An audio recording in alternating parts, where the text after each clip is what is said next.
Ganin yadda mata ke shigowa da wannan matsala a asibiti, kuma na tattauna da mata 10 na kusa da ni, sai na fuskanci cewa lallai wannan matsalar tana ci mana tuwo a ƙwarya. Naga ya kamata a ce mun fito mun tattauna ta, me ke jawo ta, ya za mu yi mu kare kanmu daga gare ta, kuma yaushe ne ya kamata mu je mu ga likita. Sunana Dr. Sila Nasiha a cikin shirin Your Health with You for You.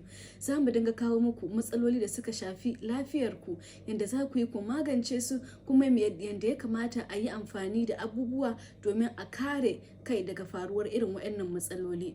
Lallai matsalar ƙaiƙayin gaba mata da yawa suna damuwa da ita. To menene yake jawo wannan matsalar? Abubuwa da dama suna jawo matsalar ƙaiƙayin gaba.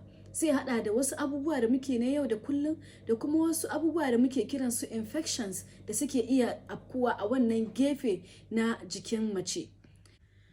Matsalar ƙaiƙayin gaba takan zo daga cikin wasu abubuwa da muke amfani da su na yau da kullum. Zai iya haɗawa da sabulun wanka, zai iya haɗawa da underwear ɗinmu wato pant ɗinmu da muke sakawa, zai iya haɗawa da wasu abubuwa da ake bamu ana ce mana wai vaginal wash ne, wato abubuwan wanke vagina, sai mu ɗauka mu wanke gabanmu da shi. Zai iya haɗawa da ma yanayin yadda kike yin tsarki. Duk waɗannan abubuwa suna iya jawo maka matsalar ƙaiƙayin gaba.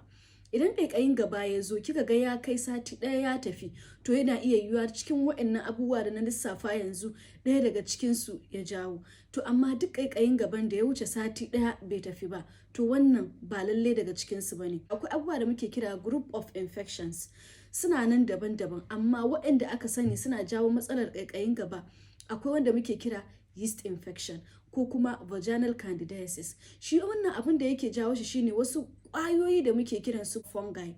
Abin da suke yi shine za su shiga can wajen su canja yadda tsarin wannan waje yake. Idan wannan tsari ya canju, me zai faru? Shine zaki ga cewa shi kuma jiki yana kokarin yin yadda zai yi ya fitar da wannan abu daga wajen, ko kuma ya nuna miki cewa lalle wata matsala ta shigo. To sai ki cikin fara samun ƙaiƙayin gaba. To shi wannan yeast infection, yanda ake yi a gane yeast infection shine idan kika ji akwai ƙaiƙayin gaba, sannan kika samu discharge kamar yanayin haka, zaki gan shi yana da kauri, sannan gashi nan kalan madara kuma kalan fari, bai cika yin wari ba. To wannan alamu ne na cewa akwai yeast infection.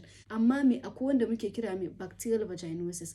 Shi kuma wannan bacterial vaginosis din, idan kika ga akwai ƙaiƙayin gaba, sannan ga wasu wani ruwa yana fitowa daga gabanki mai wari, gashi dai bai da kauri kamar wancan, amma yana da mai wari. Ana yawan cewa ake ji shi kamar warin kifi. To idan kika ji yanayin wannan, shine muke kira da mai bacterial vaginosis. Za su iya zuwa ba su kaɗai ba, wani lokaci zaki ji har ƙuna, wani abu kamar yaji a lokacin saduwa da mai gida, ko kuma bayan an gama saduwa da mai gida. Duk waɗannan alamu ne na vaginal infections. Amma ba lallai ki iya ganewa daga gida ba, daga abubuwan da na faɗa.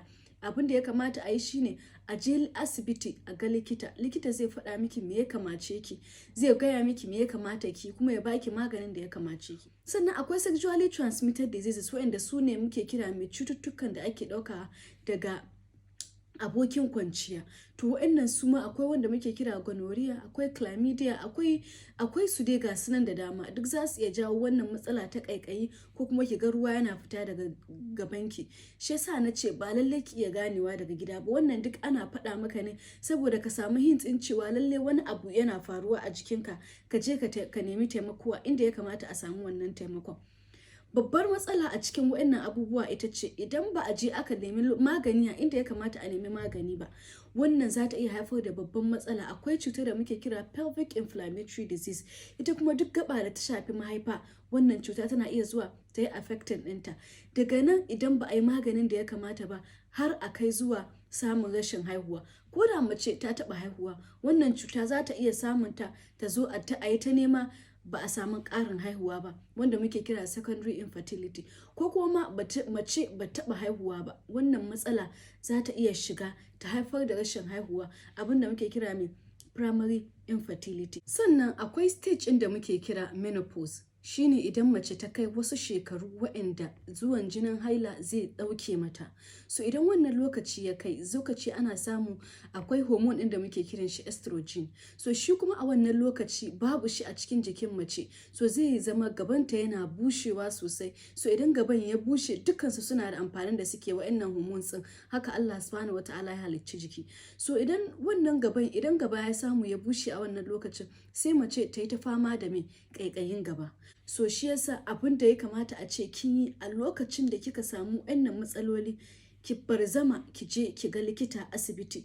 Likita zai duba ki a ga menene ya kamace ki, a baki maganin da ya kamace ki, shi kenan a warke kamar ba a yi ba.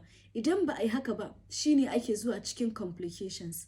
So ku kasance tare da mu a shiri na gaba inda za mu tattauna akan menene treatment ɗin wa'annan matsalolin. Ina fatar kun fahimci wannan bayanin, kuma za ku bi mu a shafukanmu na sada zumunta ZH_Nasiha, ko kuma ku yi subscribing to our YouTube channel domin ganin shiri irin wannan da yake tattaunawa akan lafiyarku. Zulaihat Nasiha a cikin shirin Your Health With You For You.